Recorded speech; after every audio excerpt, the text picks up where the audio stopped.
It is a great joy for me to be here in Côte d'Ivoire at the provincial house where I spent 6 years as regional superior at that time. Now I'm in Italy. I've been in Italy for 7 years. Nostalgia pushed me back to the Côte d'Ivoire. This occasion was a visit with young people.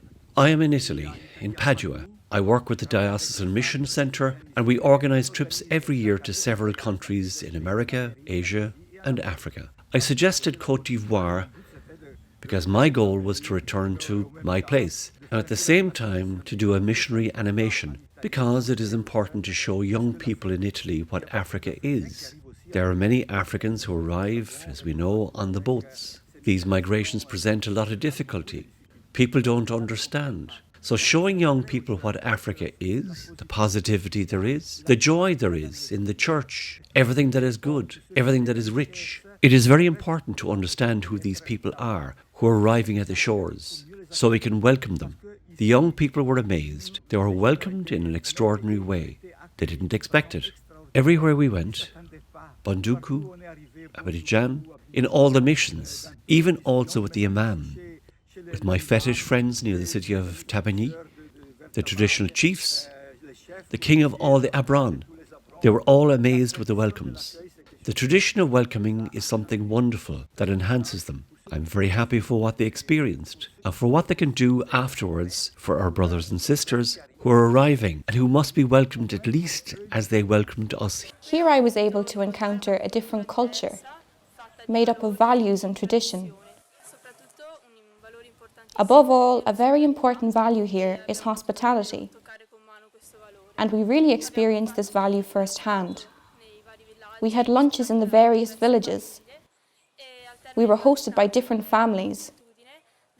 And at the end of each lunch, it was customary for us to ask for the road, that is, permission to return home.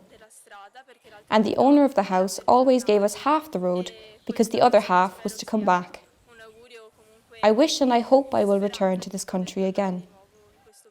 I decided to travel because last year one of my friends had done a similar trip with the Diocese of Padua.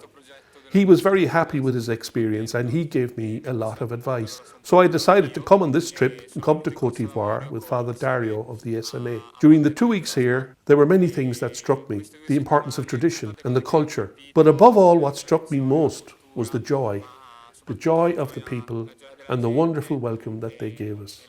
Also, what struck me by being in these places is the possibility to be able to truly live my faith and to think about what it means and what it is and what it means to be a Christian every day in my life. So in short, the positive and profound experience I have had since coming here has allowed me to answer the questions and doubts I had about the value of making this trip.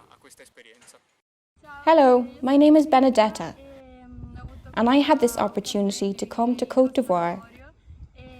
And let's say that since my departure, I had no expectations. I wanted to be amazed by the experience I would have here, and that's exactly what happened to me. The joy of the people, the welcome, the meeting with people, how they made me feel every day.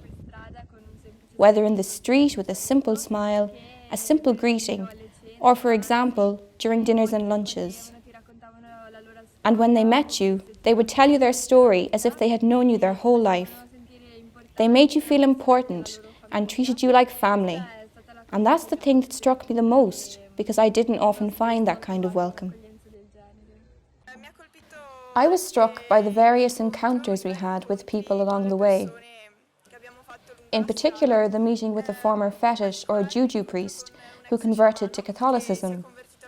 His testimony, his determination to want to get out of his forced situation, transmitted to us precisely a sense of deep faith. This trip made us understand that Africa is not only poverty, sadness and war, but also a lot of beauty and wealth, and gave us the opportunity to discover once again the beauty of this diversity which enriches the encounter. The reality of the mission of the Ivorian Church allowed us to know the life of Ivorian Christians in many forms, and allowed us to leave aside prejudices and judgments.